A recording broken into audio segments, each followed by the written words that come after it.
está en España y entonces ha tenido que desvelarse un poco para acompañarnos. Entonces yo creo que va a ser una noche fructífera, conversando con Karina, sobre todo por la participación de varios amigos que les interesa el arte y esta apuesta que se está haciendo desde la Escuela de Arte para trabajar y hablar sobre el cuerpo y hacerlo desde la experiencia de Chile y sobre todo con Karina, que es una estudiosa de la cultura y el arte latinoamericano, ¿no? Con ella ya tenemos otras propuestas para hacer posteriormente. Gracias, Karina, gracias a todos ustedes y bienvenidos. Gracias, Daniel. Ahora tenemos las palabras por parte del Centro Cultural Algo y Pasar de Cajamarca a Walter Arbato, que nos va a dar la bienvenida a todos los compañeros, amigos, teatreros, estudiantes y a todo el público que está participando de este evento. Muchas gracias, Jorge, muchas gracias, Daniel. Gracias, Karina, por compartir tu tiempo y poder nutrirnos de las experiencias que tú tienes. A nombre de Algo y Pasar, quiero darle la bienvenida a todos y agradecerles por su compañía. Seguro que este tema que vamos a discutir el día de hoy es muy importante, especialmente para los artistas que estamos en nuevas formas de expresión o de intentar o fortalecer el trabajo que hicimos desde hace varios años. En el caso del Centro Cultural Algo y Pasar, el tema del cuerpo, el trabajo del cuerpo es un tema fundamental para el actor, poder partir de allí, para poder hacer una entregación de personajes, historias, lo que fuera. Estamos todos estamos seguros de que va a ser un rico conversatorio con muchas inquietudes por conocer, ¿sí? De la mejor manera que a través de la experiencia de simplemente eso, simplemente agradecimiento a nombre de Sandra y todos de Algo y Pasar, y a todos ustedes nuevamente agradecerles por su tiempo. Muchas gracias, Jorge, gracias a Jenny, gracias a Personita, gracias a Guaira, perdón, que no, Centro de Arte, y a todos ustedes. Muchas gracias, buenas noches. Nos vemos en contacto con ustedes. Gracias, Walter. Bueno, Karina, es un gusto para nosotros tenerte en esta conferencia y bueno, toda tu experiencia, tus estudios, hoy día va a ser muy enriquecedora para todo el pueblo, a todos los que estamos participando acá en esta conferencia. Bueno, te dejamos con el cariño de siempre, con la conversación que hemos tenido siempre, con las reuniones, y ojalá que sea una reunión informal, que todos participemos y que esto nos sirva de mucho para todos nosotros. Tienes toda la palabra, Karina. Bueno, buenas noches. Igual, de alguna manera, expresar un desafío que en el fondo es una invitación que me hizo Daniel a participar y hacer algunas precisiones. Yo no me considero artista, me considero en realidad una poeta, una persona que viene de la literatura, pero sin embargo he asumido este desafío porque tiene mucho que ver la poesía con el arte visual, así que me puse a investigar más lo que uno venía también, lo que ha recepcionado ya, porque esto se me acercó mucho y algunas personas de estas organizaciones que vamos a hablar hoy día también las conocí. Así que es muy interesante porque ya más o menos 1 o 2 años que me he acercado a través del arte latinoamericano, sobre todo a través de la tesis doctoral que llevo adelante. Todavía no soy doctora, soy doctoranda, que es Marta Traba, pero es las novelas de Marta Traba, pero ella es una crítica de arte. Vamos a ir, me interesaría que nos vamos poniendo de acuerdo porque acá, por ejemplo, yo no puedo ver las imágenes y la idea es poder irlas compartiendo, que es lo que nos retrasó un poquito. No sé si me puedes ayudar ahí, Coco.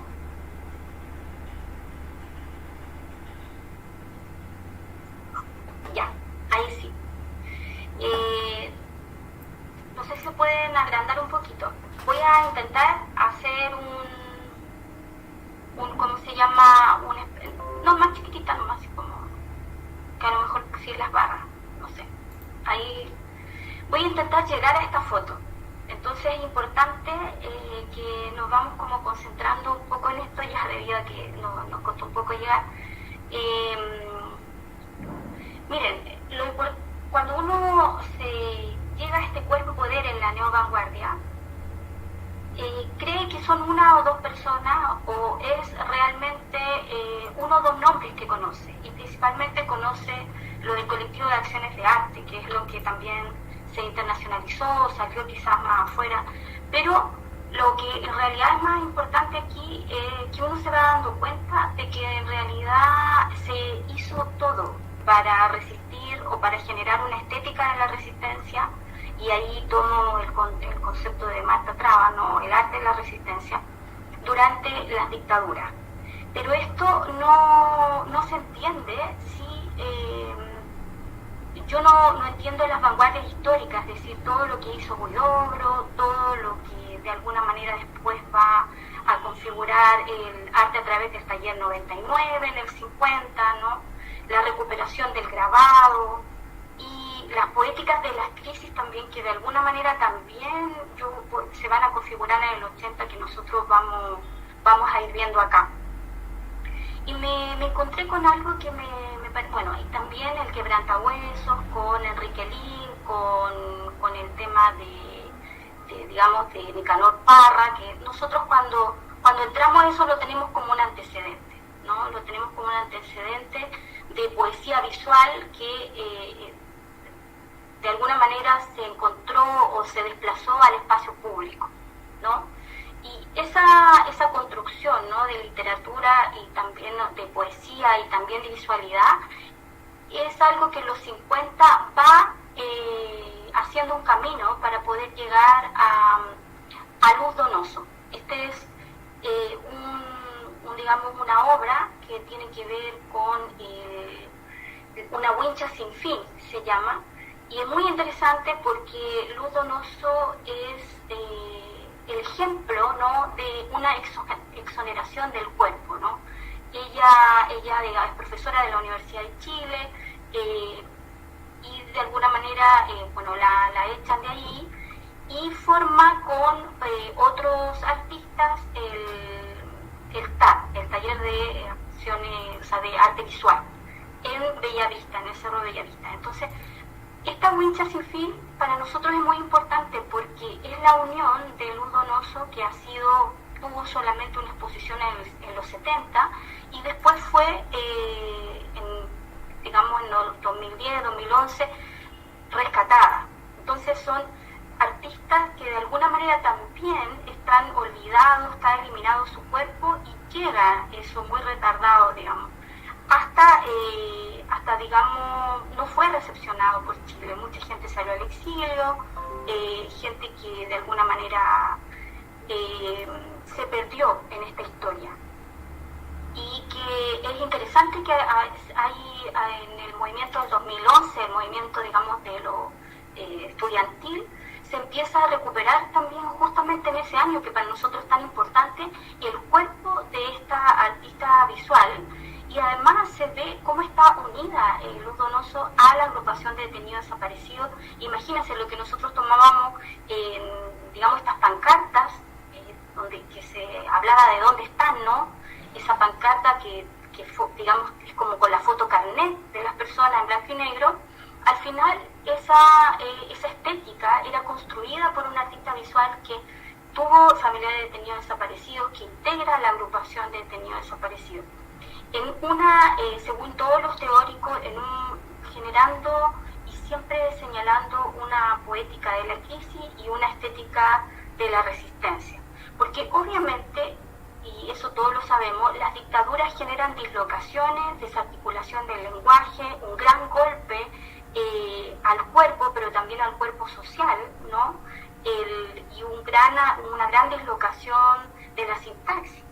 Entonces yo me dedico, bueno, también hago, digamos, construcciones o investigaciones sobre algunas artistas, y también está Elvira Hernández con la bandera de Chile, ¿no?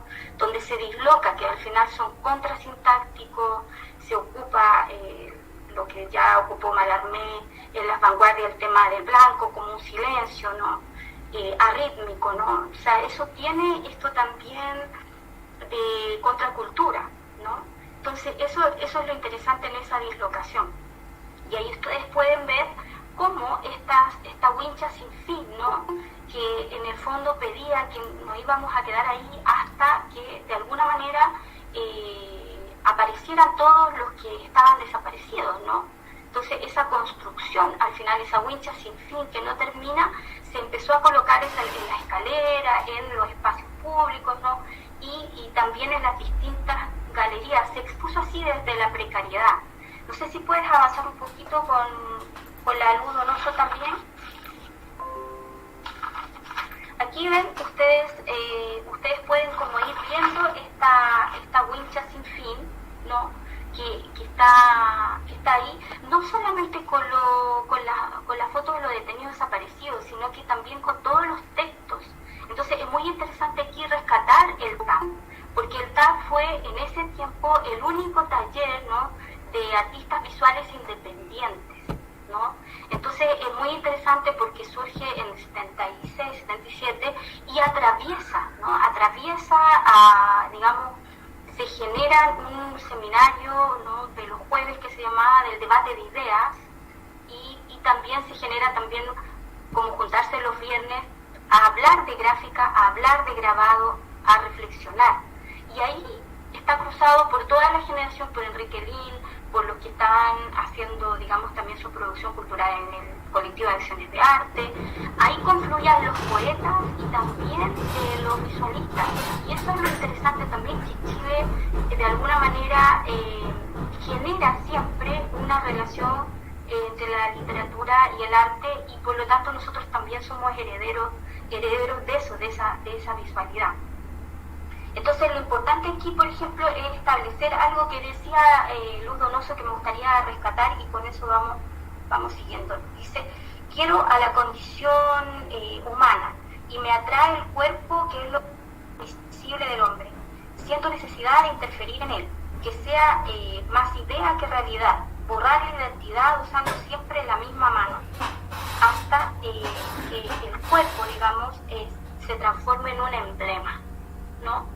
Entonces es interesante porque en el fondo es un poner el cuerpo, un resignificarlo, como ante esa desaparición, Luz Donoso, entonces esa desaparición de la dictadura genera una valoración que yo creo que todos tenemos por el archivo, por el documento, ¿no? Ahí, por ejemplo, también hay textos con reflexión sobre digamos, lo que estaban construyendo este tema del grabado, y en el fondo la creación de comunidad, ¿no? De salir con esta wincha sin fin, porque ahí la autoría desaparece. En el fondo yo saco desclasifico los archivos y los coloco ahí, y la autoría entonces queda en jaque, como fue en la Amelia de alguna manera, ¿no? En que todos eran autores de todo, o en la clásica donde Homero significó varios autores. Entonces es un quiebre también a lo que Juan Luis Martínez también en el 77 generará, ¿no?, la tachadura de su nombre. Hay una relación, hay digamos,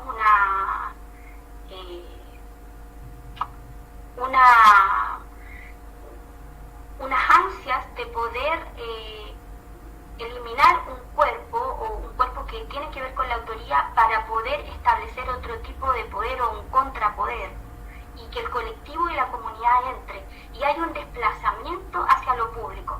Acá de alguna manera ustedes van a poder ver que hay una esquematización, una simplificación del cuerpo.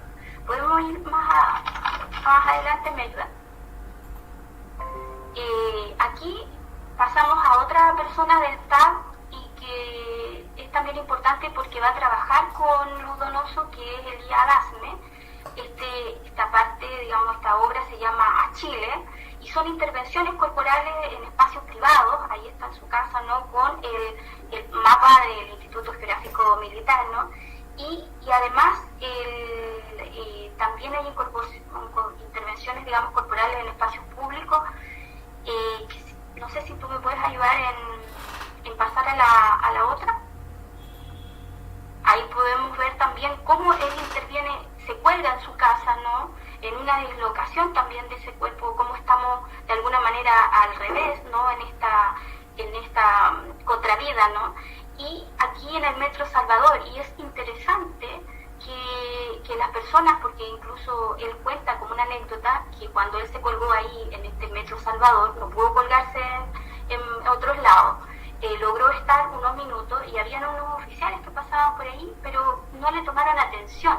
¿Por qué? Porque creían que había como una publicidad de jeans, creyeron, ¿no? Entonces de alguna manera esa carencia, ¿no? Esa esperanza postergada que hay, unas ganas de reconectarse con lo social, y una forma, no sé si podemos mostrar la que viene, que ahí es interesante.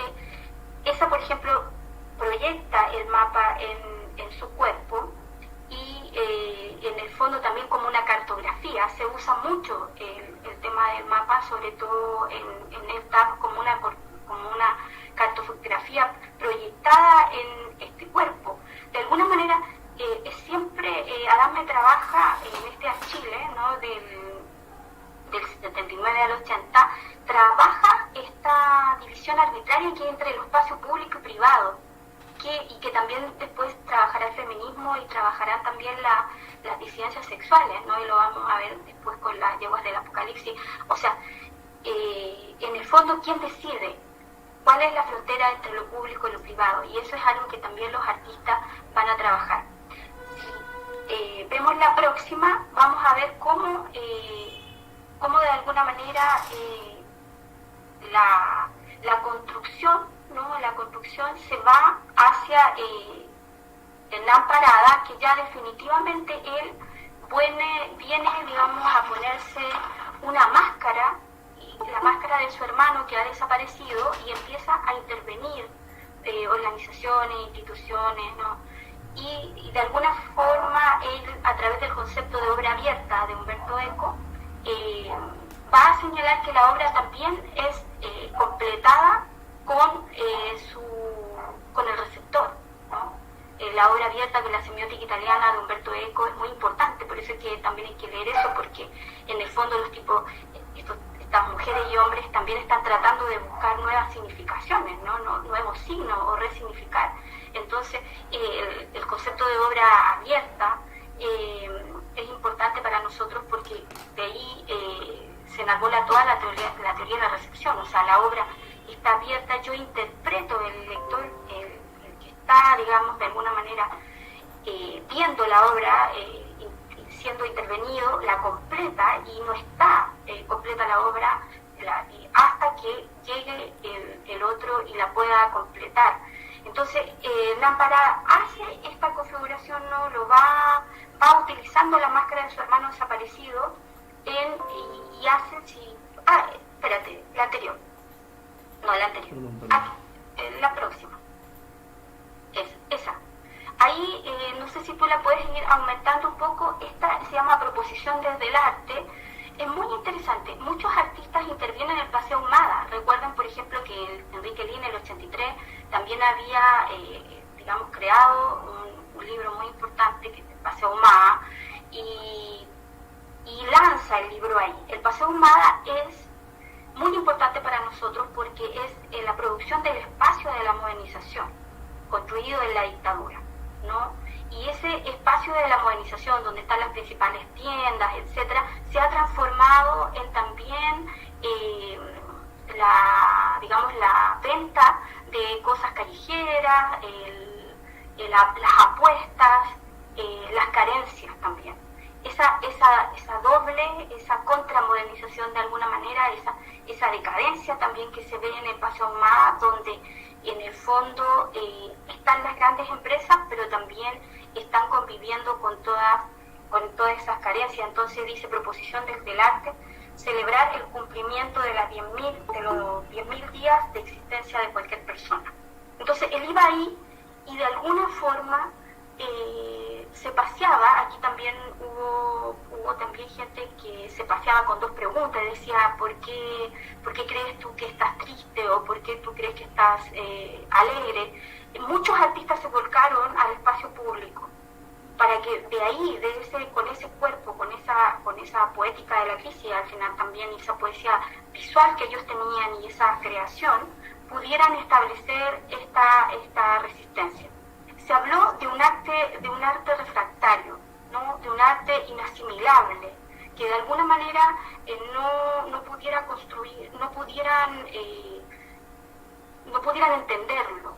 Eso lo trabajó la Adriana Valdés, que es una teórica nuestra desde la literatura, pero también se metió mucho en el tema del arte, y también la Nelly Richard, como ustedes sabrán, con la insubordinación de los signos. Ella logra establecer esta manera, ¿no?, de poder resistirse, ¿no?, de poder, como el arte se vuelve indigestible, ¿no?, y no se entiende por nadie, porque al final tiene que pasar la censura, tiene que establecer un tipo de esperanza, entre comillas, para poder generar mecanismos de resistencia. Entonces, era algo que es muy interesante porque uno ahí va viendo el recorrido de los teóricos. El recorrido de los teóricos cuando resisten, ¿no? Este arte refractario es un concepto de el arte de la era de la reproductividad técnica, que Ronald Kay, lo vamos a ver más adelante, lo había traducido a Walter Benjamin, y por lo tanto ese texto del 36, de alguien que viene huyendo, ¿no?, del nazismo y todo lo que ustedes ya más o menos saben que pasa con Walter Benjamin, Ronald Kay, que también es un artista que lo vamos a ver más adelante, que en el fondo se queda acá en Chile, también viene de alguna manera huyendo de esa guerra y de la Segunda Guerra Mundial de alguna forma. Y él entonces encuentra en Benjamin una construcción, una visión estética que puede servirle a Chile en este tiempo de dictadura. Entonces genera un texto que vamos a ir comentando que se llama Desde Acá, en donde de alguna forma va haciendo los análisis de Eugenio Dilbert principalmente también, y de todos estos artistas visuales que de alguna manera lo están rodeando en la Chile, y que también visitan este taller, este TAP, que como les digo, yo creo que vamos a tener que rescatar. Estos tres, Donoso, Adame y Parada, iban juntos generalmente a hacer este tipo de intervenciones, y el Hernán Parada ha sido también recuperado, y también Adame, y uno ve que pasan como 30 o 40 años entre la primera exposición y la segunda exposición, y la segunda exposición viene siempre en el 2011 en el caso de Donoso, ¿no?, y después las otras. Y entonces también coincide con los movimientos sociales que se llevan adelante acá. Y hay una vuelta, creo, a no solamente ver el colectivo de acciones de arte, que también lo vamos a ver y vamos un poco a criticar, entre comillas. Primero lo vamos a mostrar y después lo vamos a criticar, y vamos a ver también por qué es tan importante recuperar esta primera parte, que son como los olvidados. Ya, pasemos un poquito, vamos a ver. A ver, ya de alguna manera aquí pasamos a otra cosa, que es el colectivo de acciones de arte. Se llama Para no morir de hambre en el arte, del 79, y es, bueno, Allende había, digamos, colocado esa cuota, ¿no?, que a nosotros también nos marcó mucho, que es medio litro de leche diariamente, ¿no?, para cada niño en Chile. Y eso era muy interesante. Entonces, como se pierde eso, el colectivo de acciones de arte decidió, ¿no?, repartir en la granja 100 bolsas de medios litros de leche a esta comunidad. Y después la gente tenía que guardar las bolsitas, y las bolsas se les pasaban a los artistas para que fueran intervenidas y pudieran generar también su creación. Entonces, eso es interesante, porque en el fondo es también intervenir la comunidad, ¿no?, intervenirla y ver qué pasa en esa intervención. También hace la inversión de escena, que no tengo la foto, pero de alguna manera uno puede gráficamente imaginarse cómo se cancela con un lienzo grande, ¿no?, el Museo de Bellas Artes, porque obviamente el museo era la tradición sacralizadora, pero también era el museo de la dictadura. Nosotros estábamos casi en un doble museo. Yo siempre pienso, como me crié en un colegio monja, decía yo vivo en una doble dictadura, ¿no?, las monjas, y después eso se ha aprobado, ¿no?, la iglesia en Chile, como todos saben, fracasó con los abusos sexuales y todo eso. Bueno, eso deberían estar haciendo, y yo creo que eso es lo que de alguna manera también motivaría a los artistas en este momento, por lo que yo he ido también revisando. Entonces el colectivo de acciones de arte saca en el fondo a la calle. Si podemos ver el otro, el que viene, quizás no sé si se puede aumentar un poco, está en el río Mapocho, es el Nomás. Este Nomás se volvió una red textual de grafitis contradictoriales, contra dictadura, ¿no? Porque en el fondo este Nomás llega también a las movilizaciones, ¿no?, del Nomás FP, ¿no? Nosotros tenemos este Nomás que es de la Lotte Rosenfeld, y creo que es quizás lo que más se conoció, ¿no? Lo que más de alguna manera estaba ahí, no más tortura, no más desaparecido, no más muerte. O sea, la gente podía llenarlo con lo que ellos quisieran. Esa red, ¿no?, textual es súper interesante de ver cómo va atravesando la historia de Chile y también cómo va atravesando este espacio público.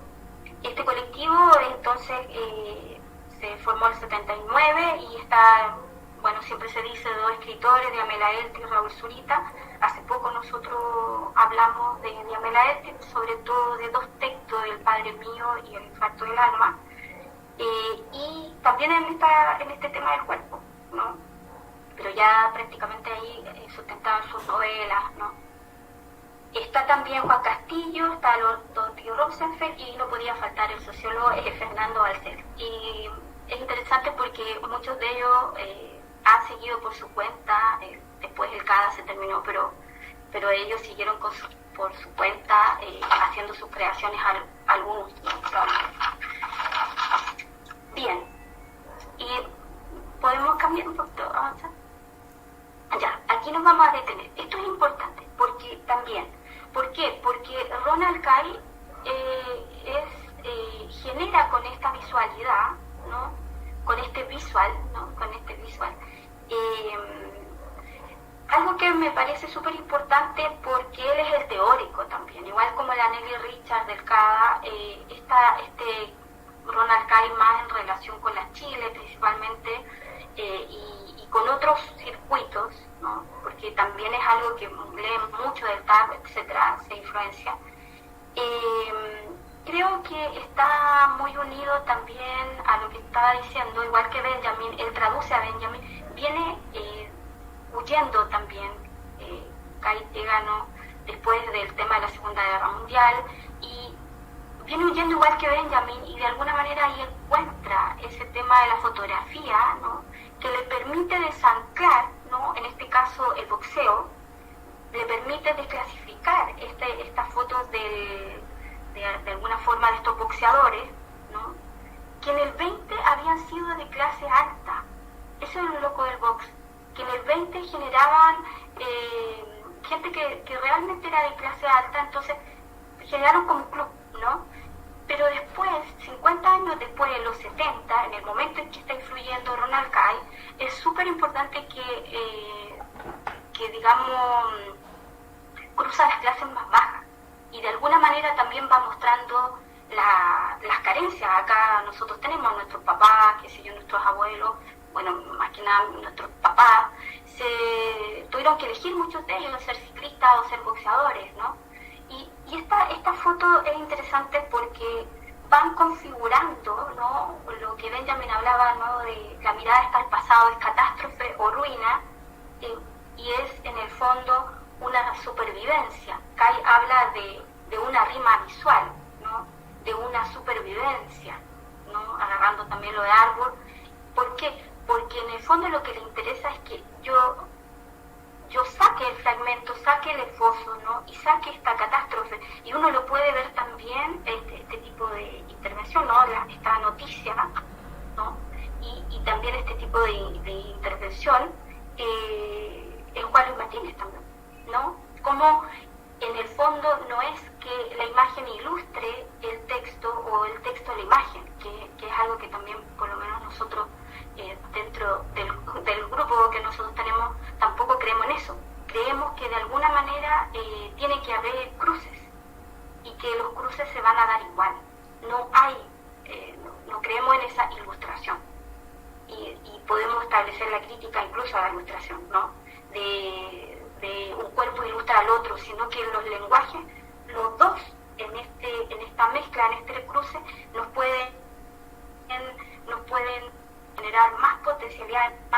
significaciones que lo pedagógico, lo didáctico, ¿no?, de ilustrar.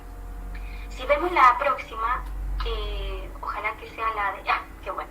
Esta es de visual también y, bueno, ahí está muy chiquitito, pero es interesante, de nuevo el boxeo, de nuevo Saín Contreras, Heriberto Olivencia, el Chumingo Osorio. Bueno, los empecé a buscar porque, bueno, en el caso mío yo me crié con mi papá y mi papá vi muchas peleas en el fondo. Tengo esta construcción del box y me pareció súper interesante porque fui a ver las fotos de, ustedes tienen, será derecho mío, ¿no? Entonces, de Chumingo, digamos, Osorio, y estos boxeadores, se le llamaba a este boxeador el desafortunado, ¿no? Porque él, al pelear, le costaba mucho, bueno, podía hacer botar a las personas prácticamente en 2 o 3 rounds, ¿no? Era muy hábil. Sin embargo, para digamos ganarle a un boxeador determinado, se quebró las dos digamos, las dos muñecas. Y es ese nivel de fractura, ¿no?, de decadencia también del cuerpo y de fortuna, porque ahí es donde está Ronald Kay, el cuerpo quizás más lacerado, el cuerpo más en crisis, es el de boxeador. Es interesante ese concepto, ¿no? Y por eso también, y quizás muy masculino, quizás, entre comillas, no tenemos tanto, no tenemos, en realidad, si yo me junto con mujeres, deberíamos ver, no sé, en algún momento la Anita que yo hablaba de que tenía una tradición, ¿no?, con el padre en el box, ¿no? Pero en general es una construcción tan masculina y tan desde esa violencia, por decirlo así. Y sin embargo, es ese cuerpo el que nosotros laceramos, el que de alguna manera tiene que ver con clases más bajas, ¿no?, el que está en jaque. Y ahí lo que hace Kay en visual es colocar también muchas citas, muchas cifras, los conceptos, ¿no?, los conceptos de periscopio, ¿no?, y los conceptos, cómo yo estoy mirando la cita, el concepto de cita, ¿no?, y de fragmentación y de pedazos de texto, sintagmas de texto, que a la vez van confluyendo las primeras decepciones que endurecen la voluntad de lo que están destinados a triunfar. ¿Es eso el país o no? ¿No? Esas primeras decepciones que endurecen la voluntad de lo que están destinados a triunfar, ¿no? Y entonces, estas personas para triunfar, ¿no?, tuvieron que haber pasado por eso. Y eso lo sabe muy bien el deportista. Estas son estampas, ¿no?, que pone ahí Kay, que ya venía trabajó Didbor, que trabajaron muchos otros, porque son estampas deportivas. Tienen que ustedes pensar que están muy relacionados también con la revista Estadio y con toda la configuración masculina de ese tiempo y que de alguna manera por digamos oblicuamente uno recibió. Bien, bien, esto entonces ahí nos vamos acercando ya a Didbor. Didbor también también está alrededor de esta construcción ya fuera del colectivo de acciones de arte, pero igual entrando en relación con ellos. De hecho yo lo tenía también relacionado mucho con ellos, pero de alguna forma ahí ya los pude también diferenciar con las aeropostales. Además Didbor llega hasta ahora, uno lo puede ir escuchando también en todos los videos que él hizo, tiene mucha influencia en los pliegues, en el paso del tiempo. Acá en las aeropostales, las construcciones también de fosa común, etcétera, ¿no? Él une la foto de detenido desaparecido, pero también algo muy interesante que lo tenemos aquí también con un novelista, un buen cuentista, que es Armando Méndez Carrasco, porteño, ¿no?, de Carabineros, una locura, pero Armando Méndez Carrasco.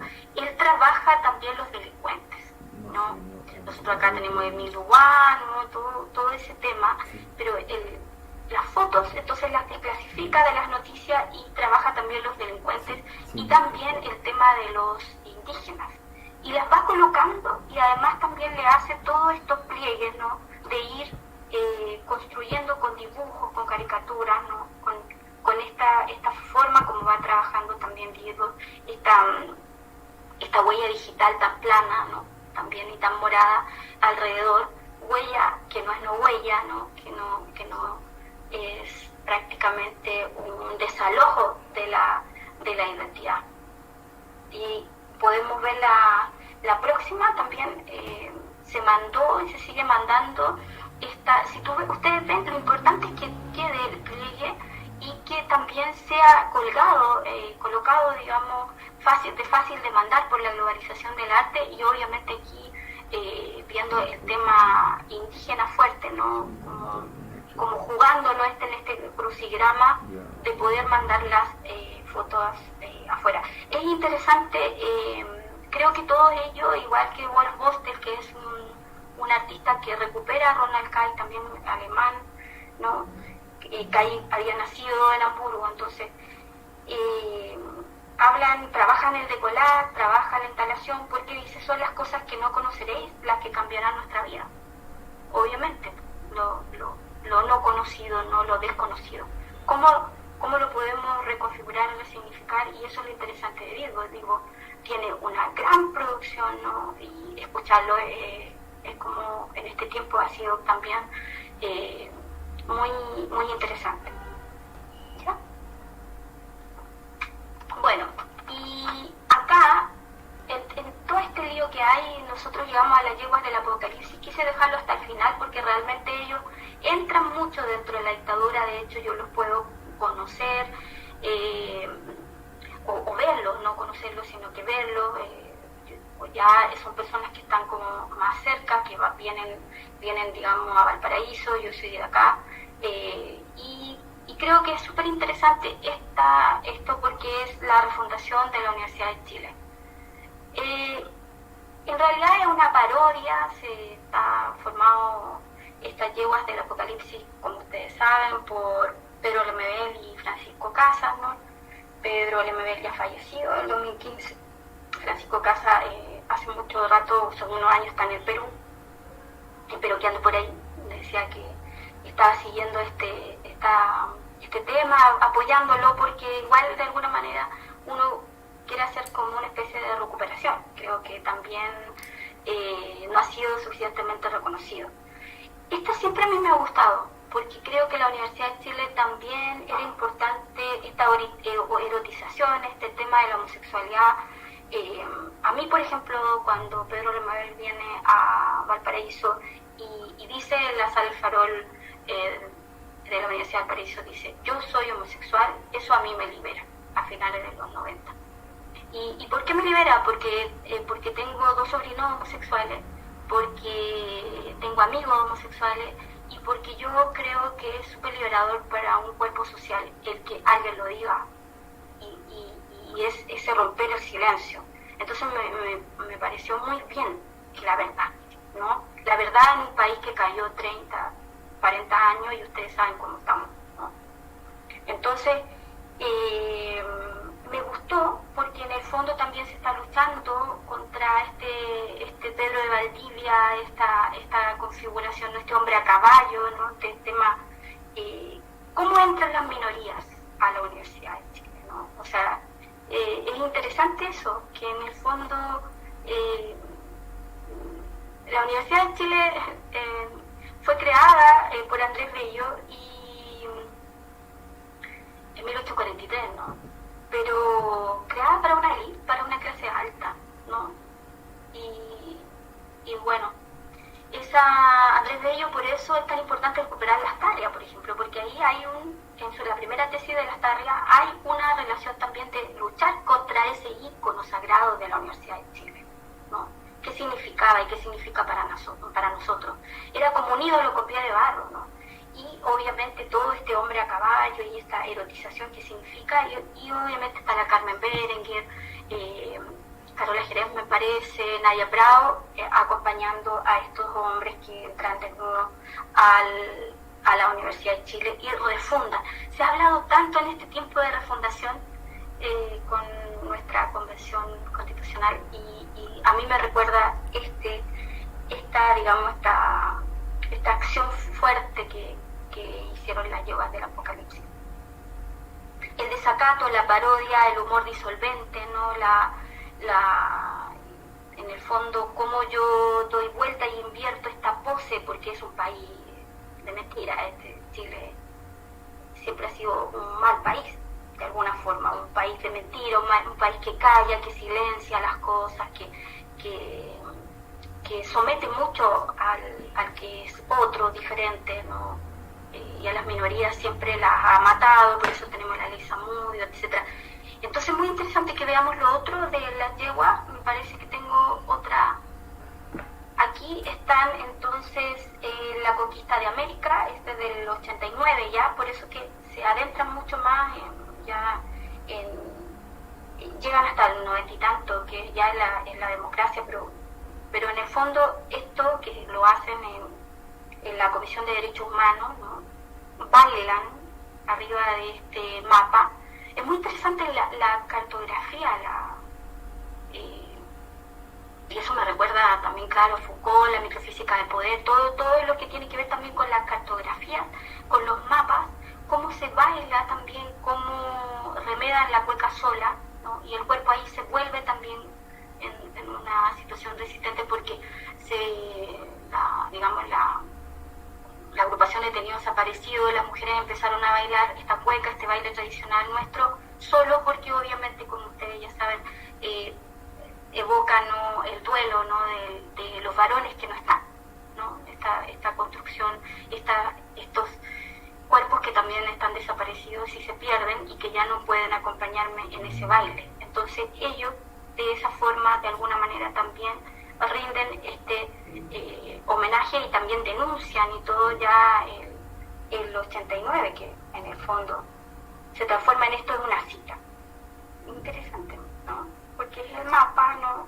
También anteriormente Adame había proyectado el mapa en su cuerpo, ¿no? Esa configuración es interesante. Entonces, la conquista de América y la dictadura se homologan, hay un trazo, ¿no?, en paralelo entre ambas. Son al final distintas tragedias, ¿no? Son dos grandes tragedias, la conquista española y obviamente la dictadura. Creo que una de las dictaduras peores de América Latina. Y como lo que se ha dicho siempre, como el país como un laboratorio.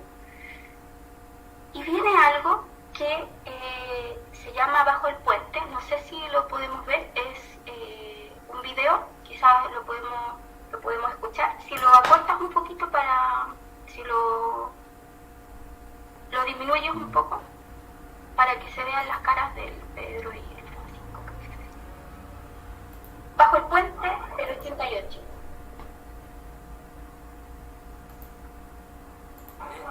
Reivindicamos el Coriza. Eso no nos gusta la palabra gay, weón. La encontramos que es efectiva, ¿no? No se adapta, weón, con lo que es un homosexual pobre en Chile, weón. O sea, nosotros reivindicamos la loca, weón, la loca de San Camilo, la loca del maricón, weón, que lo tiran de un 10º piso, weón, porque busca amor. El que masacran los cafiches, ¿cachai? El que no le dan una puñalada, sino que le dan 10 puñaladas. Una puñalada por el hambre, otra por la cesantía, otra los maricas pagamos todo eso. El homosexualismo es una realidad que parte de los márgenes, o sea, parte del propio hombre, o sea, lindo, mira, siempre hablan de los maricones de 20, 30, como nosotros 30 años, pero ¿qué piensan los niños homosexuales? Al cabrito que en estos momentos se están puleando en una población con 6 años, weón, con 10 años, ¿quién piensa en él? En la vida de perro que el weón se mame en el colegio, weón. ¿Quién piensa en esa weá? Sí, si no somos los maricones viejos, sí, hay chicos, hay niños, weón.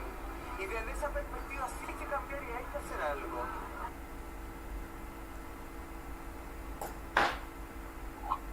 Ya. Bueno, esa parte ahí está en el Centro Cultural Mapocho, pero venía venían digamos, del frontis de la Universidad Católica, y también digamos, se llama Bajo el Puente, de la parte lo que está abajo, ¿no?, del tema del Santa Lucía, que se funcionaba como zona de prostitución.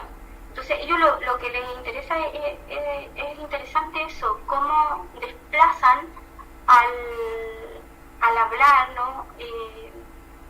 Ya no a ellos como eso, de alguna manera no se sienten gay, ¿no? Como el lenguaje va marcando las clases sociales y ellos reivindican, ¿no?, el coliza, el maricón, y además no a ellos que están viejos, ¿no?, sino que el que se lo están cuidando en las poblaciones.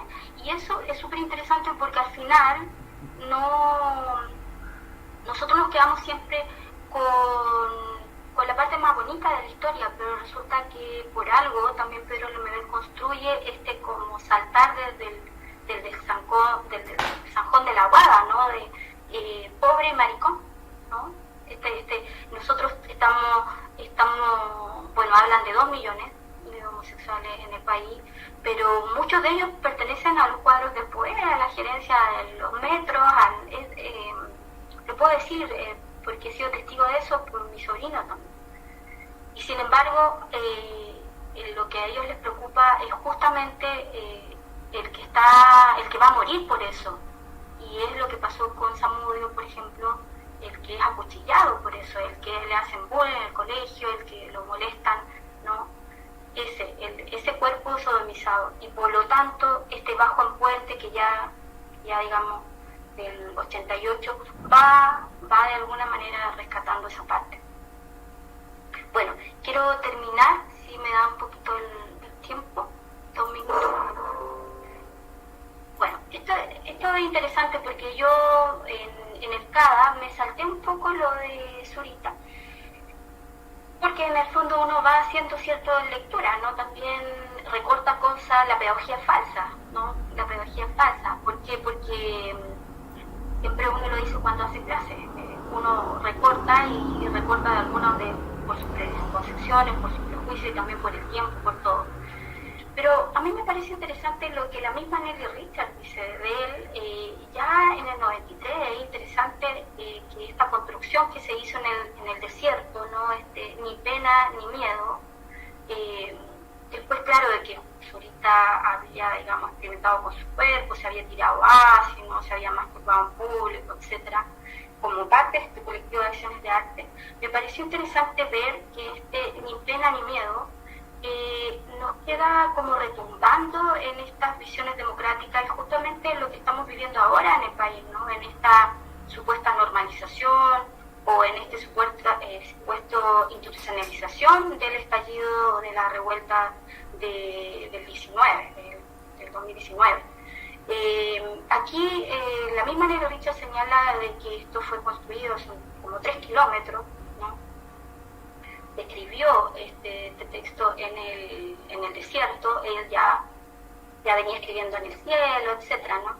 Pero me pareció interesante que esto fue financiado por empresarios, por ejemplo, que de alguna manera esto nos muestra un poco lo que va a pasar con Zurita después, su Odalago, lo que va a pasar con el CADA también, que al final logra, no sé, algunos de ellos son institucionalizados igual, son absorbidos por las instituciones.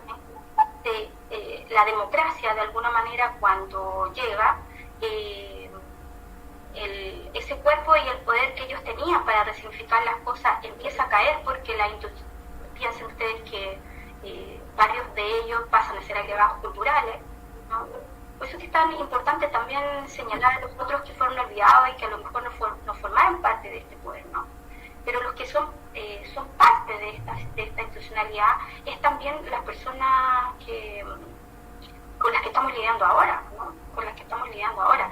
Y la misma Nelly Richards ya en el 93 señala este ejemplo y lo señala como que este cuerpo y este poder iba a quedar prácticamente sin conflicto, porque en la justicia era medio lo posible, la institucionalización iba a tender a bajar los conflictos y qué hacía entonces el arte.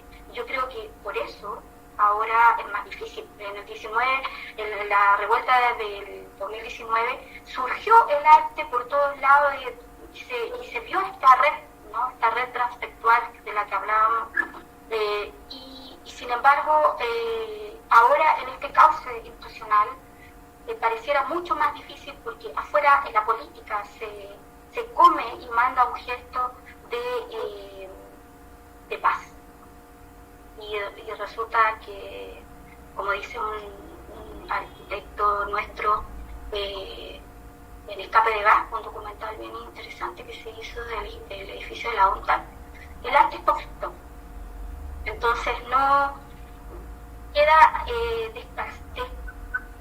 digamos, desplazado esta potencia de destrucción y de construcción, por decirlo así. Y me parece que este es como un ejemplo también de esa, ¿qué hacemos ahora? ¿No? ¿Qué hacemos ahora? Ustedes que también han tenido una fuerte institucionalización de sus conflictos. Eso.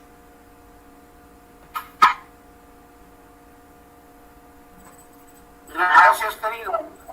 Bueno, ahora pasamos a la segunda parte. Las personas que quieran opinar, hacer un comentario, alguna pregunta, pueden encender su cámara y su micro para hacerlo directamente. O si no, a través de un mensaje que Walter nos va a ir apoyando por ahí. Cualquier persona que quiera apoyar o de repente un comentario o alguna experiencia que pueda haber tenido, la pueden hacer. Estamos dispuestos a conversar. Hay que hacerlo un espacio de conversación y debate.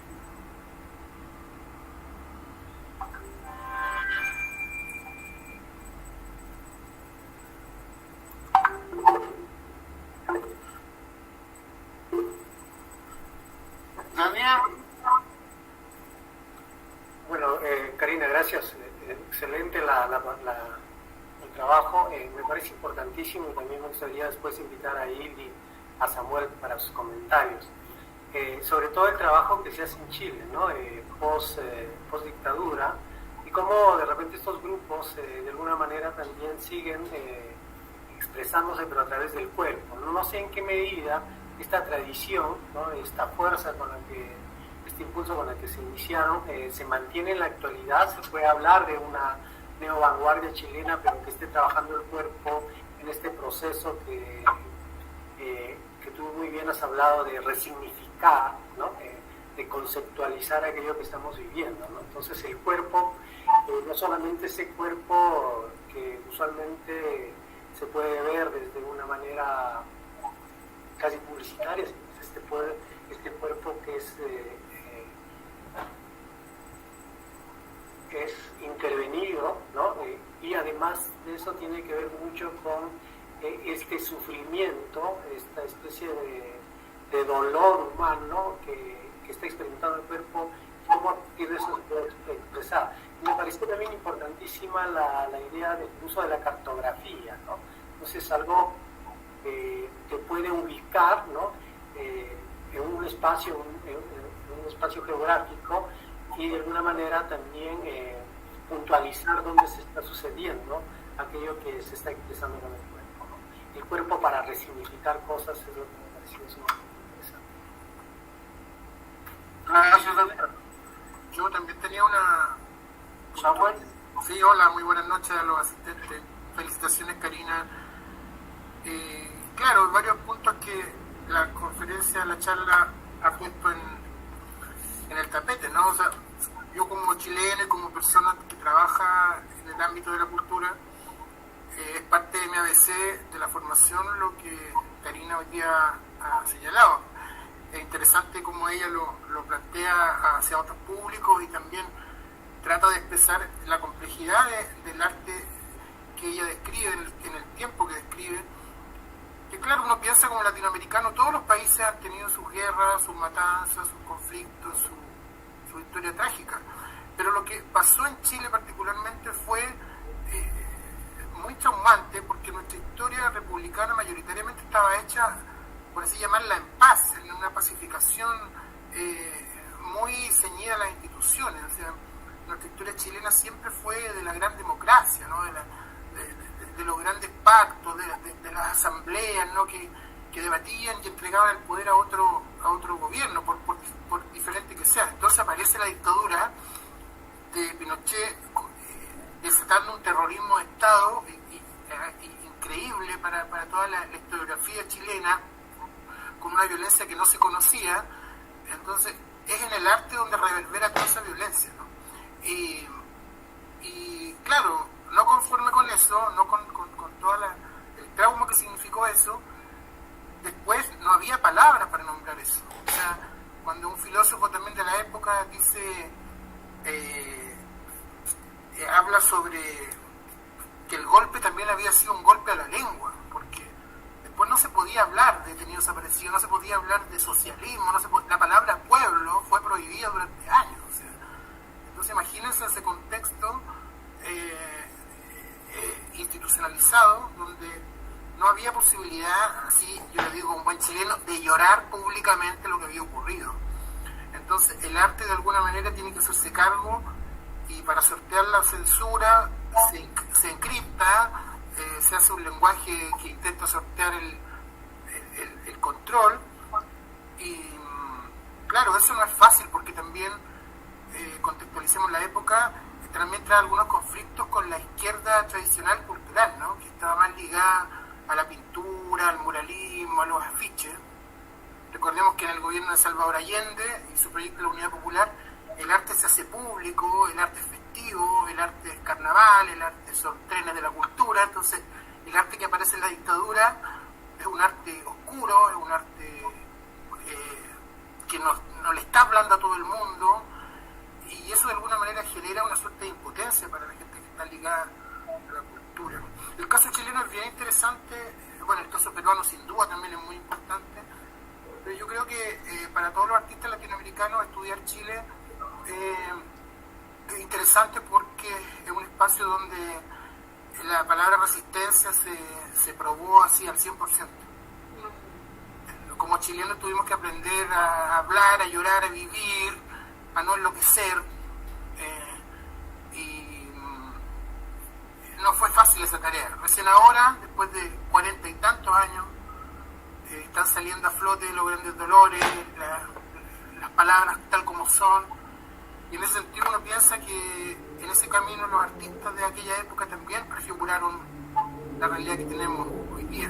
Qué bonito lo que Karina, la tesis, perdón, y con esto termino, que ella pide no dejar afuera a esta gente que no gozó del reconocimiento completo, como fue Adame, Luz Donoso, Hernán Parada, que algún día yo le escuché al crítico Gerardo Mosquera, decía que si esto hubiese ocurrido en Europa, estos artistas serían de talla mundial, pero lamentablemente ocurrió en un país periférico como el chileno, donde han tenido que batirse contra el olvido y la indiferencia. Así que felicitaciones y muchas gracias. Sí, te quería decir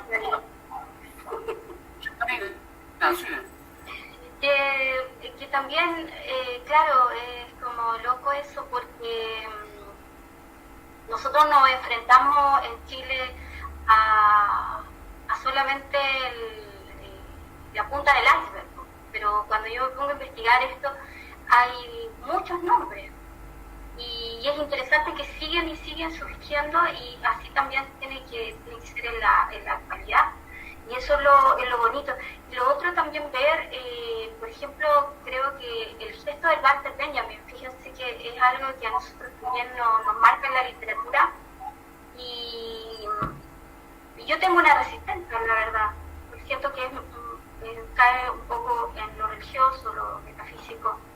Sin embargo, y hay algo lo que decía Samuel, que me gustaría rescatar, que es el tema de que cayó en descrédito en la pintura, porque en el fondo la pintura era tan evocadora que también se hacía como cómplice de acto de ocultamiento.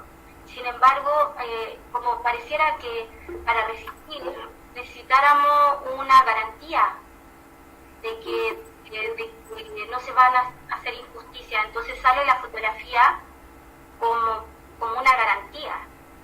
Y en ese sentido todo lo que la contemplación, el recogimiento, el misterio de la eternidad, ese aura, ¿no? que a nosotros nos llega por los griegos, ¿no? Y que después se vuelve, digamos, a reformular. En todos lados sale esta cosa del aura, ¿no? Pienso en Banker, ¿no? Y en su concepción tan estetizante de sus columnas, ¿no? En un tipo que nosotros tenemos acá, que ha sido bastante polémico en relación a lo que él piensa también de la violencia y la revuelta.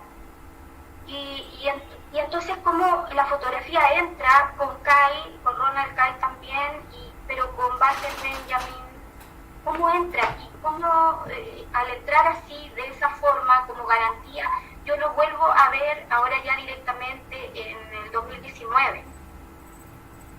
Porque también, y a lo mejor más con el video, ¿no? Y ahí es la garantía de la injusticia, ¿no? Miles y miles de videos por todos lados, uno podía verlo inmediatamente lo que estaba pasando en todos lados, se sigue, ¿no?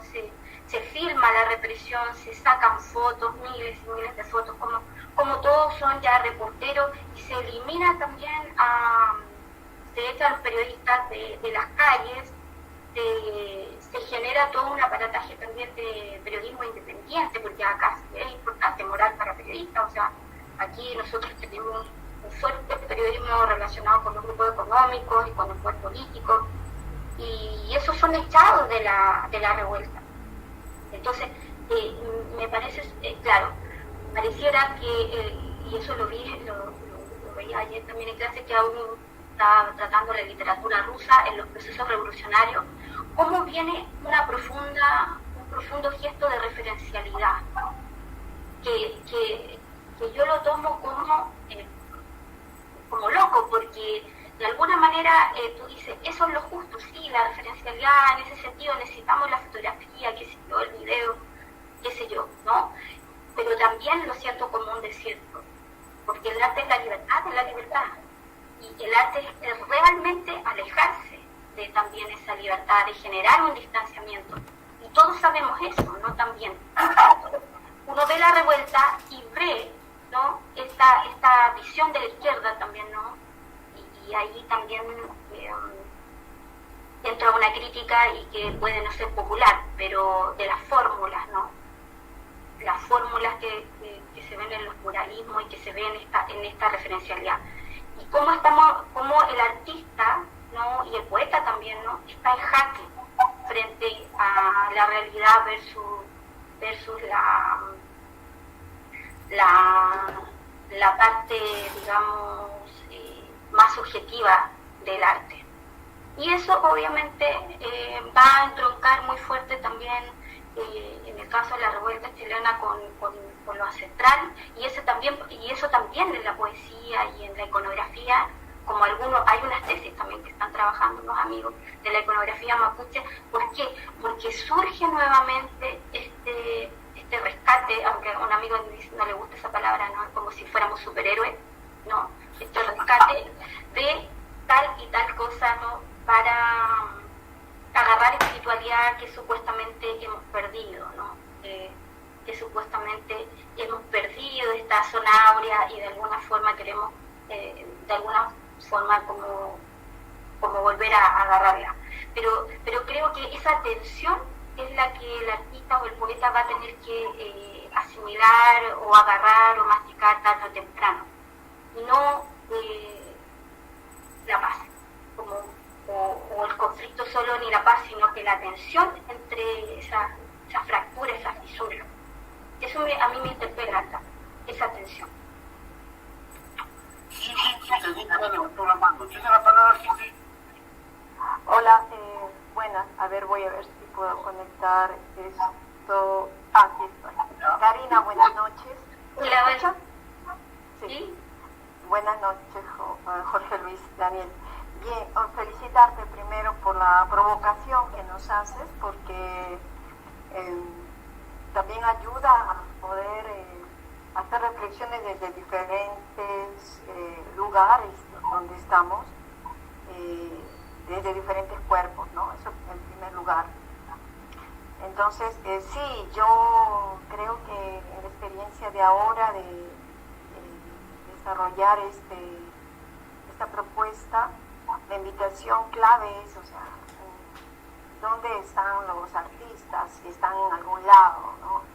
Y si si sabes dónde estás, ¿no? Y qué cosa puede emerger de ahí, es lo que nos estás hablando, de una neovanguardia. Además no es casual neovanguardia, o sea, a mí me lleva a ubicarlo, a relacionarlo con lo que hicieron en la vanguardia andina, casi en los 30, en toda esta, y en muchos lugares, ¿no? O sea, la reconfiguración, la resemantización, ¿no? El quechua aymara también ahí trabajando, mezclándolo, rompiendo el español y haciendo otro, ¿no? Eso lo comento también porque estamos con compañeros y con estudiantes no solo de Cajamarca, pero creo que es importante también rastrear, ¿no? Allí. Y entonces, primero que el uso de la cartografía no solo creo que te lleva a un solo punto, ¿no? O sea, sino como ese punto se vuelve, rompe las fronteras. O sea, cuando hay una voz, como tú estás contando, muchas voces, además rescatando estos que no fueron tan populares, no se hicieron, vamos a exagerar, no se hicieron más comerciales incluso para la resistencia. Sin embargo, el uso de la cartografía es como empezar a señalar un punto, pero para romper, no solo para focalizar, ¿no? Porque creo que también está todo el tema de, aunque es particular, obviamente, importante, todo lo que nos estás, testimonio, no solo lo que nos cuentas, sino también me interesaría ver si se puede hacer esta relación con todo el contexto pues latinoamericano, ¿no? Porque creo que la misma la provocación de un nuevo discurso, al final es como contamos esta historia de otra manera, incluso desde el dolor seguimos contando, ¿no? Y casi ahí está como, no sé, si a pesar de no encontrar las palabras, un cuerpo que está dañado no puede pues solo escribir o solo va a empezar a como a expulsar o a otro tipo de voces que en un contexto que yo creo que no existe, un contexto tranquilo para el artista, yo no lo creo, pero en un contexto más tranquilo va a poder armar un discurso, vamos a decir, coherente, ¿no? O sea, porque lo que nos estás diciendo es esa riqueza de la neovanguardia chilena que está expulsando una verdad, o sea, tratando de visualmente eso, con la fotografía, con los cuerpos, ¿no? ¿Por qué los cuerpos? Porque decía cuando el cuerpo siente, ¿no? El cuerpo se siente parte o se siente expulsado, se siente destrozado, y creo que es allí desde esa asumir su condición de afectado, por lo tanto desde ese lado tan vulnerable que es el cuerpo, sin embargo va a ir encontrando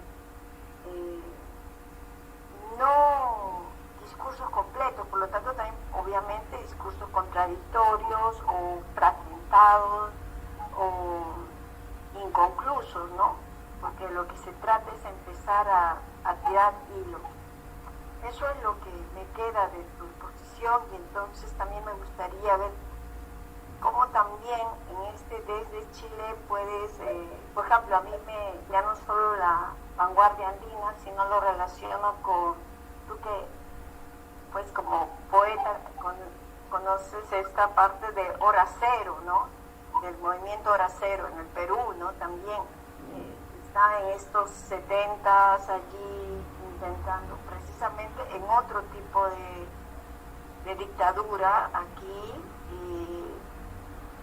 pero también como búsqueda, ¿no? Creo que repensar el cuerpo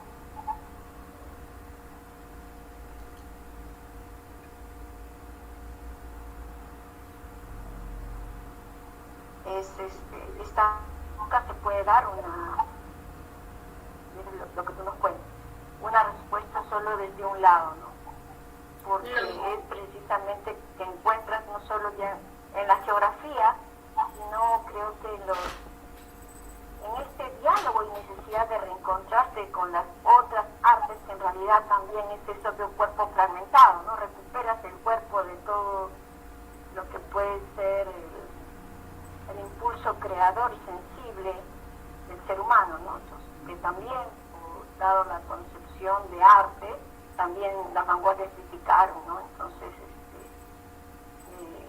es el cuerpo individuo, el cuerpo social, pero también es la misma crítica a la manera como hoy día, escuchándote esta historia que además está presente, que no es una cosa que termina, caduca, sino es un proceso, nos lleva a tal vez seguir también revisando nuestra propia, así como tú has dicho hoy día, nuestros propios conocimientos sobre a quiénes estamos llamando artistas, por ejemplo, ¿no? A quiénes son nuestros referentes, con quiénes estamos discutiendo, a quiénes nos hemos o sea, cuáles son los otros cuerpos también que nosotros negamos o que no nos dejan ser cuerpo a nosotros, ¿no? Bueno, en esta madrugada, Karina, tú me das esto, sí me has despertado. Son mis comentarios, me gustaría que también, pues sí, por ahí diera algunos hilos, porque creo que eso es lo que nos ha dado muchos hilos importantes, ¿no? Para conocernos también, y reconocernos en el proceso chileno, porque creo que no es una cosa solamente de territorio, Sí,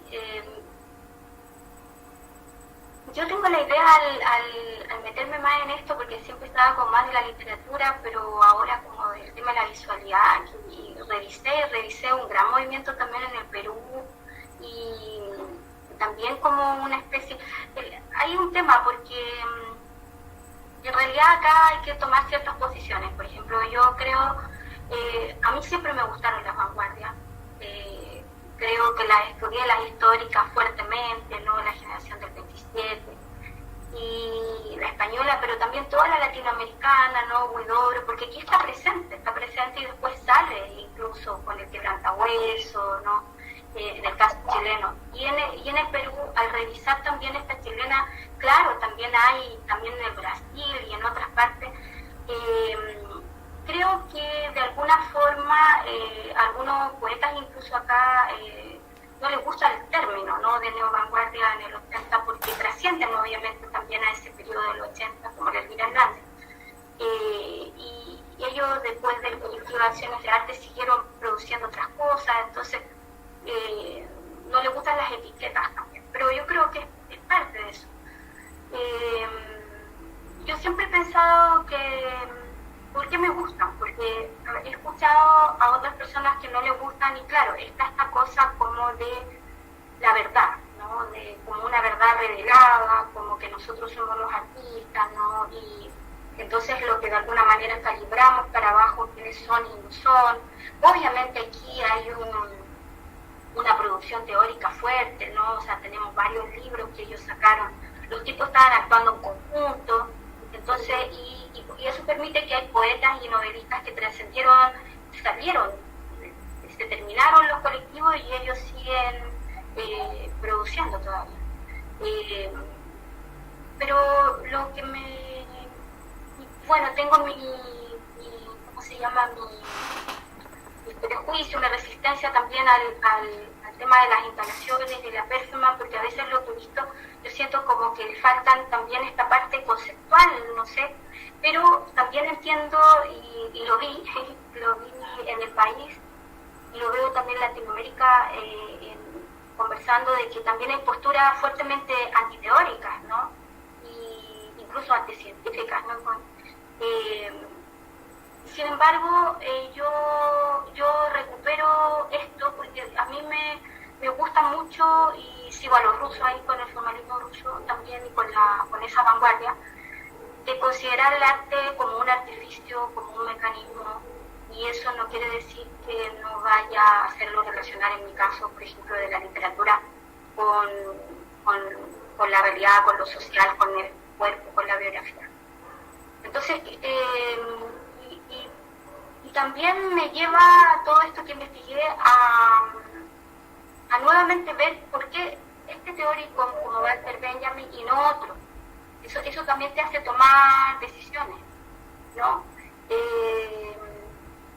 Interpelo el cuerpo que uno está agarrando. Pero me parece interesante de que hubo teorías. O sea, y ahí yo, por ejemplo, en ese sentido siento que es súper importante establecer desde el cuerpo de dónde está mirando. O sea, yo no soy indígena en ese sentido, no estoy mirando desde ahí, soy hiperletrada, y soy parte de esa construcción. Y desde ahí puedo también ser honesta y decir, bueno, de este mestizaje, de esta transculturación, ¿no? Como decía Arqueda, yo también me puedo plantear y puedo decir, bueno, cuál es la posición.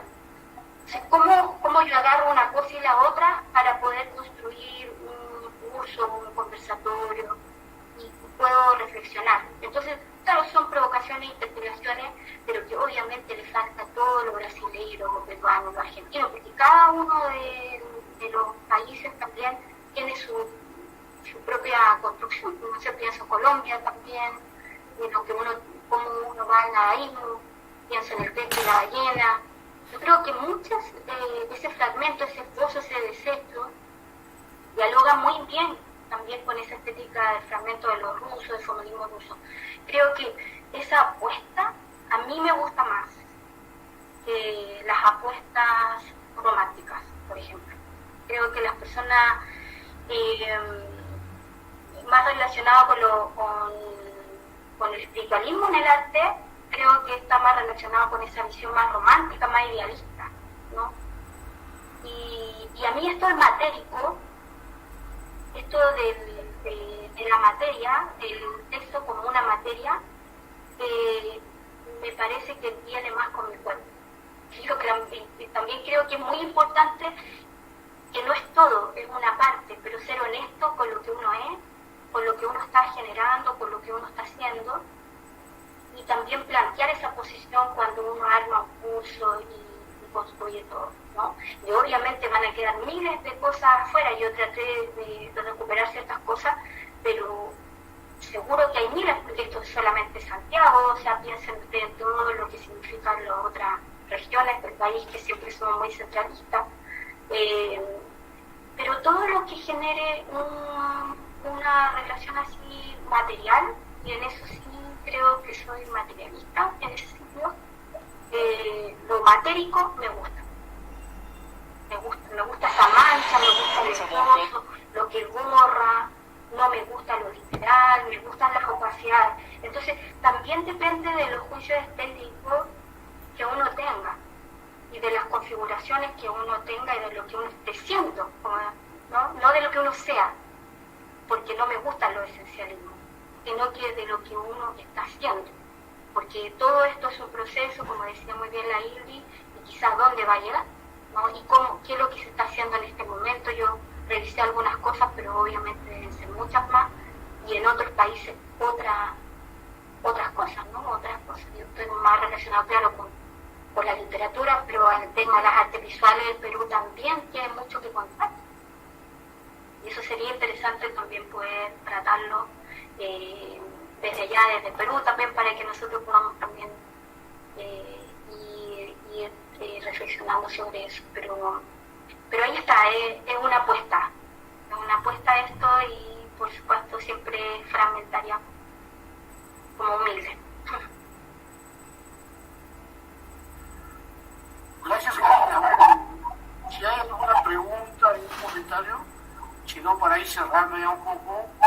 Yo sí tengo idea, por ejemplo, a ver, como la mayoría de gente joven que están participando, es una pregunta, ¿cómo el cuerpo, la acción o el gesto tiene tiene también un significado, ¿no? Político, tú puedes hacer, ¿no? Normalmente, como decía Samuel, a veces solamente con la presencia de uno en un espacio público puede decir muchas cosas, ¿no? Entonces, ¿qué importancia tiene el cuerpo en la creación artística que nosotros estamos generando, o todos los artistas vamos a crear? ¿Cómo tú nos podrías orientar o decir qué importancia tiene el trabajo del cuerpo, el sentir el cuerpo, el conocer el cuerpo, el entendernos mismos, el entender nuestro contexto social, político, nuestra cultura? El Perú últimamente ha vivido un conflicto social casi de algún estilo racista fuerte, ¿no? Entonces, por ahí es importante que nosotros veamos eso. No solamente nos quedemos en dibujar o en expresar un texto, sino en qué sentimos nosotros frente a lo que está pasando, ¿no? Sí, sí, pues yo creo, independientemente del artista, como lo que te estoy diciendo, yo creo que es importante ir monitoreando también y viendo tu cuerpo, porque al final plantearse con esa honestidad frente a las cosas. Yo creo que estos artistas, por todo lo que revisé, actuaron como un toro salvaje. No sé si han visto la película. Muy instintivo, ¿no? Muy instintivo. Si no la han visto, véanla, con Robert De Niro. O sea, a mí me encanta, la he visto no sé cuántas veces. Esa intuición también, ¿no? Esa racionalidad irracional del boxeador, y creo que muy bien lo he dicho acá en todo, ¿no? De que lo único que tenemos es nuestro cuerpo, en el sentido de que es lo más carenciado, cuando no hay nada, está él, y nosotros con poquitas cosas entonces podemos construir, podemos decir, podemos volver a decir, poner en jaque también.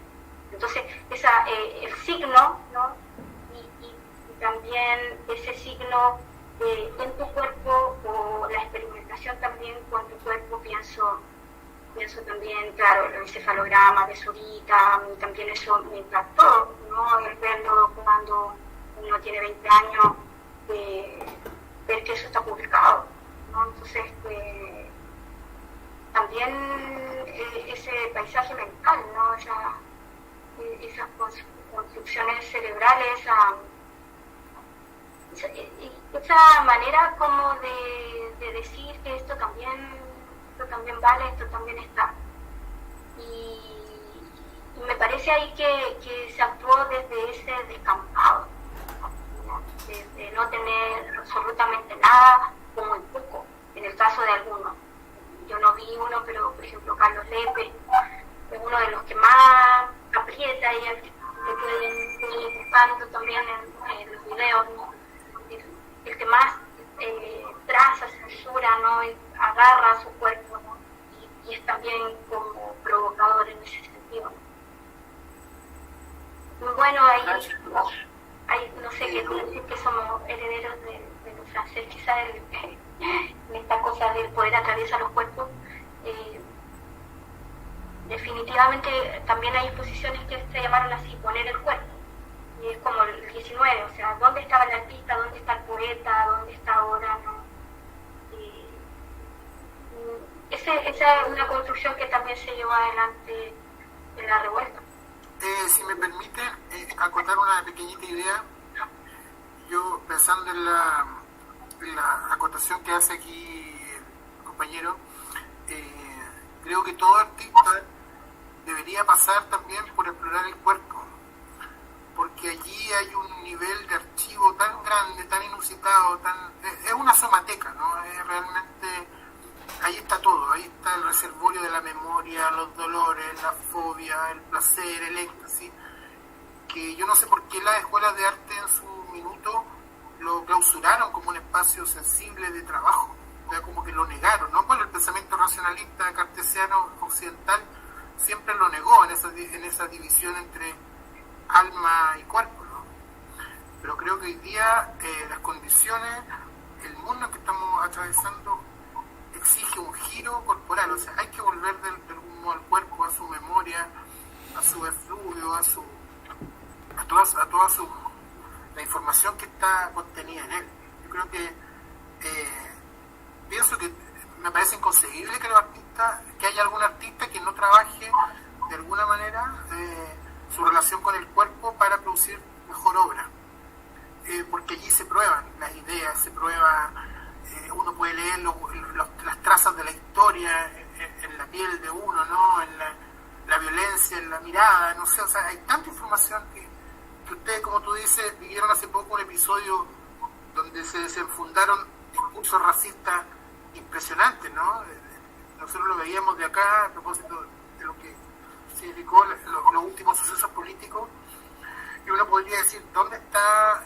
Qué impresionante que esto que uno pensaba que la racionalidad moderna había de alguna manera calmado, aparece con toda la fuerza y con toda la violencia, que uno dice, parece que los ríos de tinta que han pasado por la universidad o por el pensamiento en general no han servido mucho para calmar, ¿no? estas tensiones con que las sociedades están organizadas. El cuerpo yo creo que es un mediador entre eso, entre la violencia, entre la historia, entre los relatos, los sonidos, las canciones. Creo que hay que volver al cuerpo siempre. Gracias, Samuel. Un ratito. Henry quería participar, levantó la mano Henry. ¿Puedes encender tu micro, Henry? Y tu cámara. Creo que salió ya. Sí. Hay algunas notas en el chat. ¿Puedes leer algunas notas que nos escribieron en el correo? Sí, tenemos comentarios agradeciendo por la ponencia, felicitando a Karina por compartir esta experiencia que se ha vivido. Definitivamente, se comenta Guillermo Torres, definitivamente las imágenes lanzan mensajes, lo contrario a la denuncia, en este caso a la violencia simbólica. Asimismo, agrega Miriam, creo que la lectura de los mensajes visuales deben ser muy bien elaborados, porque las lecturas son muy culturales, históricas y actuales. Gracias, Walter. ¿Algún comentario, Karina, para cerrar ya? Henry, ahí está. Me permite,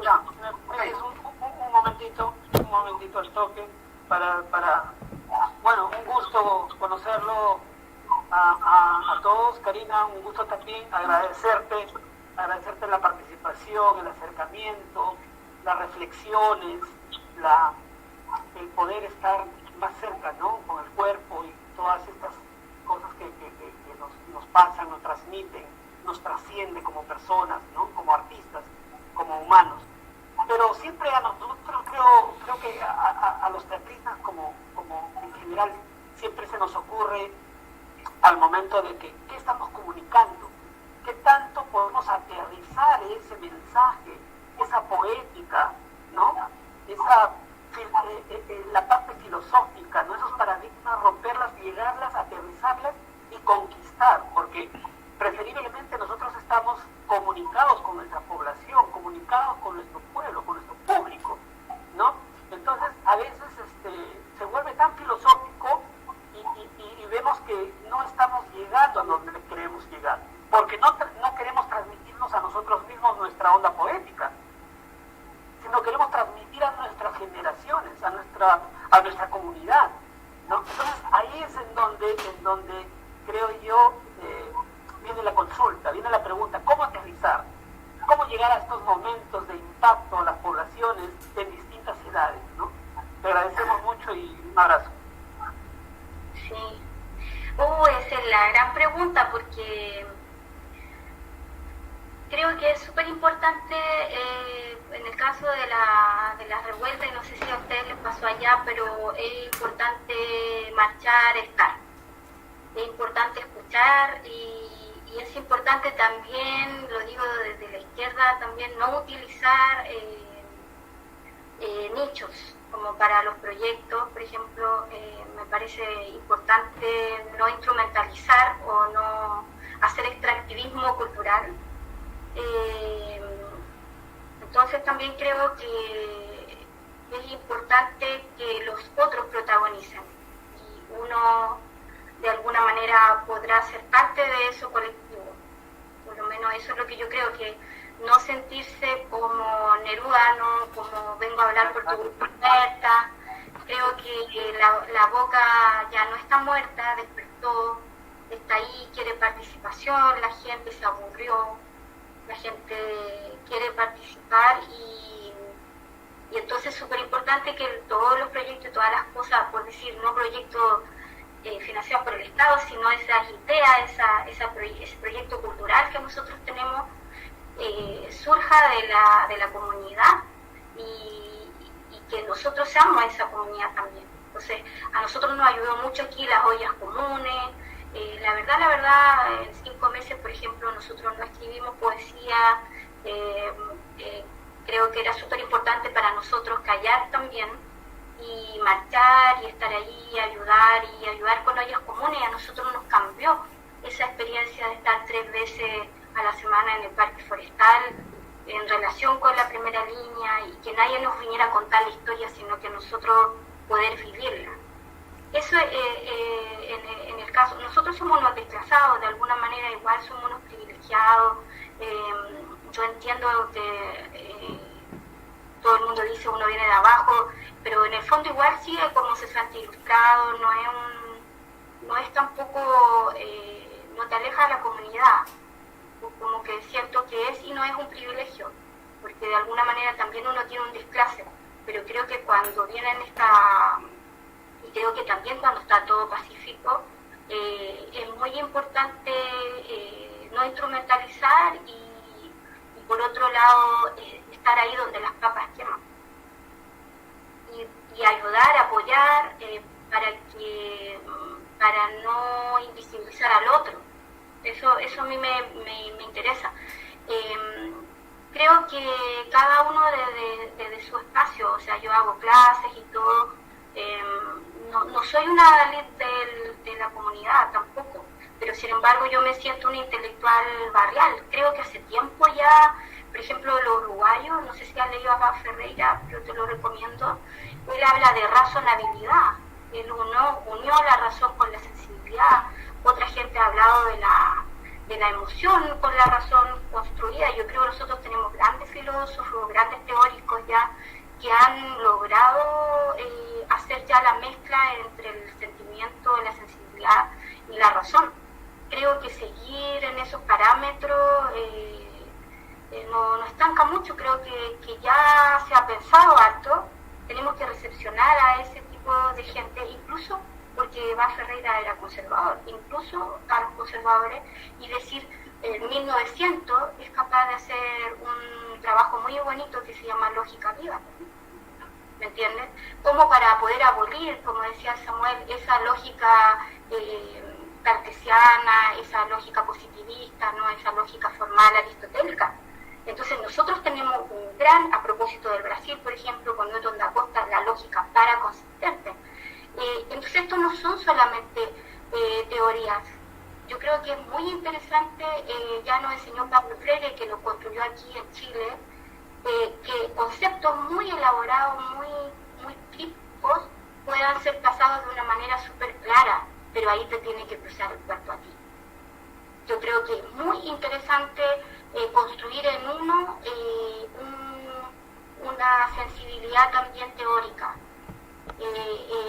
Algunos hablaban de la razón como el espíritu cretino del piso de arriba, ¿me entiendes?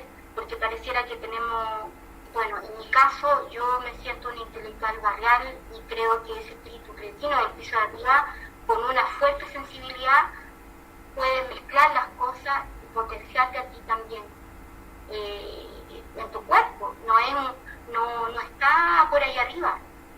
Ya no estamos tampoco para el genio, el artista genio, la torre de marfil. Nunca estuvimos, yo creo, nunca estuvimos.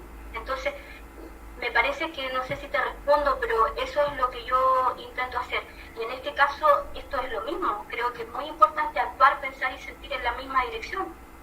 Si un amigo dice, el Coco, el Daniel, que necesita esto y yo puedo investigarlo y apoyarlo, entonces yo estoy. Que cuenten con uno. ¿Me entienden? Entonces eso se da, se ofrece, se coloca ahí sobre la mesa, ¿no? Y tu conocimiento entonces ya no es propio, porque tú por algo lo estás haciendo, lo va sembrando, diseminando, lo que sea. Y las personas que nos están escuchando nos creerán o no nos creerán, verán, tomarán lo que les sirve y obviamente lo mezclarán con sus cosas. Pero eso ya las cartas están hechas. Me parece súper interesante también que ustedes vayan tomando, bueno, primero tienen una desmonumentalización que nosotros también tenemos aquí, tienen un fuerte indígena que está más transversalizado en la población, que nosotros lo tenemos como reprimido más abajo, pero que ya también llegó a la Convención Constituyente, entonces también el lenguaje, la lengua. Yo creo que hay muchas cosas, creo que es muy interesante pasearse, escuchar, ver, estar y no sentirse culpable, porque uno se siente muchas veces culpable por tener tantos conocimientos y todo. Yo prefiero asumir eso y que sirva para todos los que me pidan cosas y uno dice, sí, esto lo puedo estudiar y lo podemos compartir. Algo más natural, no sé, por decir así, ¿no? Por ahí siento que va. Gracias. Walter, de la programa, Walter, ¿quiere participar? ¿Siente tu micro, Walter? Sí, buenas noches, Karina, muchas gracias. A mí me parece interesante lo que mencionaste hace rato con respecto a la convulsión que la artista debe tener con respecto a lo que piensa, con lo que hace.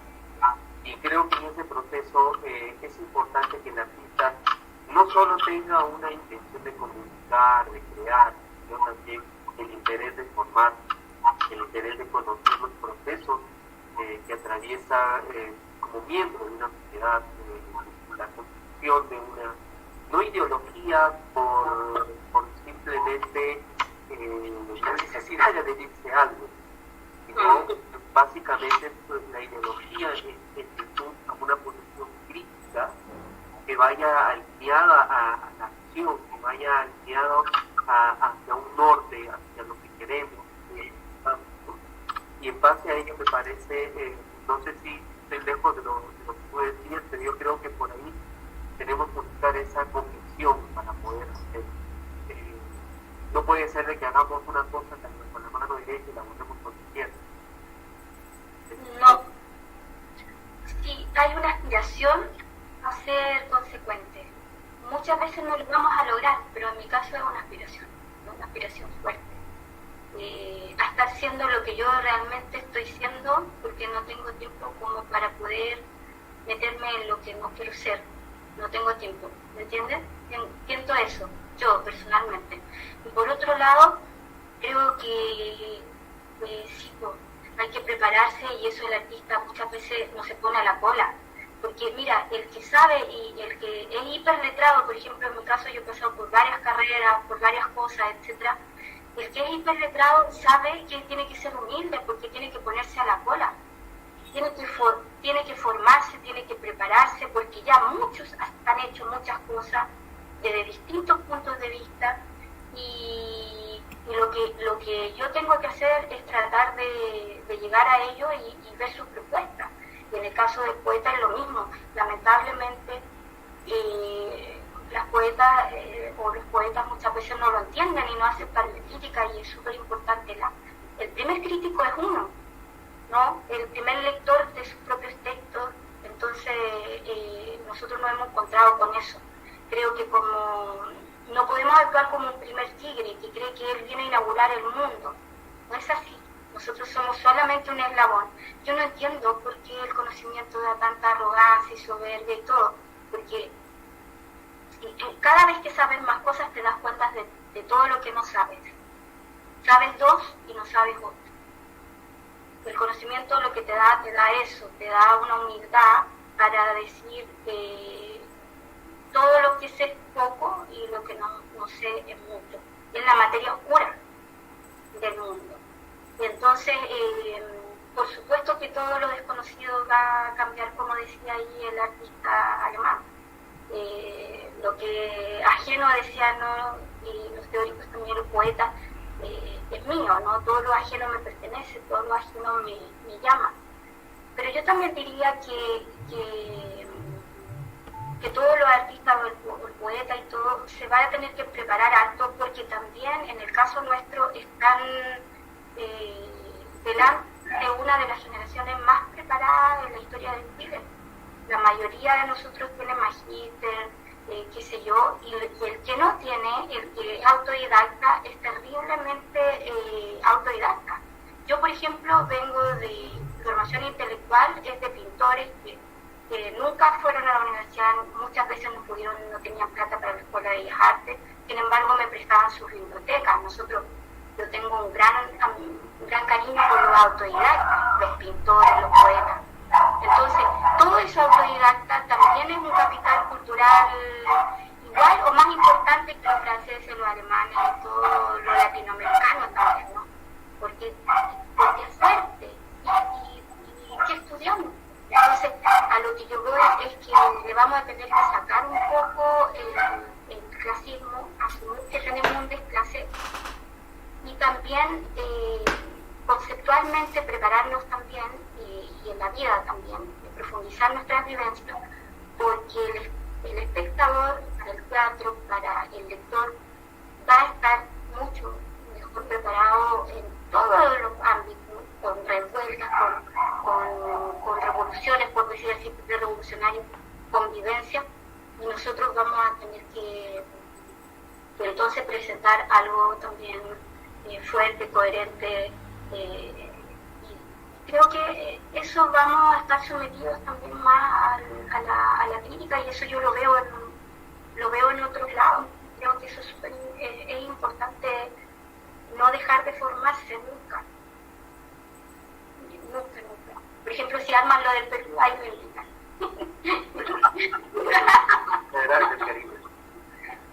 Gracias, Karina. Bueno, creo que ha sido maravilloso contar contigo y creo que aportaste mucho a nuestro conocimiento, a nuestras ganas de querer investigar, estudiar.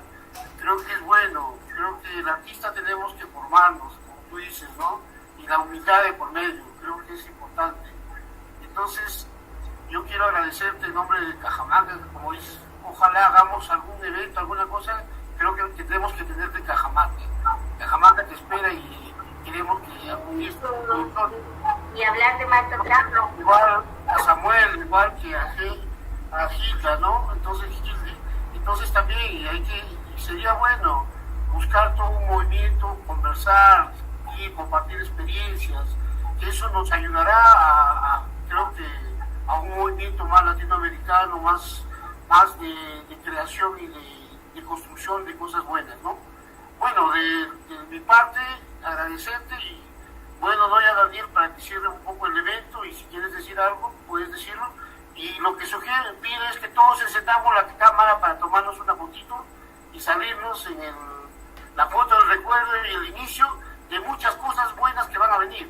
Creo que hemos empezado bien y creo que esto es el inicio para seguir haciendo muchas cosas. Pues, todos, por favor, enciendan sus cámaras y dejamos que Daniel siga hablando poco a poco. También, ya. Gracias, Karina, a todos los amigos que están participando, que nos han acompañado ahora. Ha sido una conversación fructífera, sobre todo a la disposición de Karina, y hemos estado trabajando casi un mes en esto. Y qué bueno, ¿no? Porque la idea es seguir explorando con el cuerpo, trabajar performance desde Cajamarca, ¿no? Y todas estas posibilidades que nos da el cuerpo, a partir de la experiencia, sobre todo esta experiencia chilena importantísima de resistir, ¿no? O contrarrestar una dictadura fuertísima, y que es lo que también se ha expandido a nivel latinoamericano. Sin embargo, se resalta esta experiencia de Chile, por eso es que pedíamos a Karina, a Samuel, que conocen el tema, para que nos puedan acompañar. Gracias, Samuel. Seguramente con Samuel ya también coordinaremos algo para poder compartir. Nos interesa cómo podemos expresarnos a través del cuerpo y cómo podríamos hacer algo desde Cajamarca, y de repente lo que conversamos en algún momento era plantear ya un evento que pueda congregar a varios artistas que están explorando el cuerpo y están expresándose detrás del cuerpo, y cómo hacemos que en Cajamarca también se haga esto, ¿no? Muy bien, gracias a todos. Nos tomamos la foto del recuerdo, y de hecho espero que esto sea una cuestión inaugural histórica para el caso de Cajamarca. Gracias.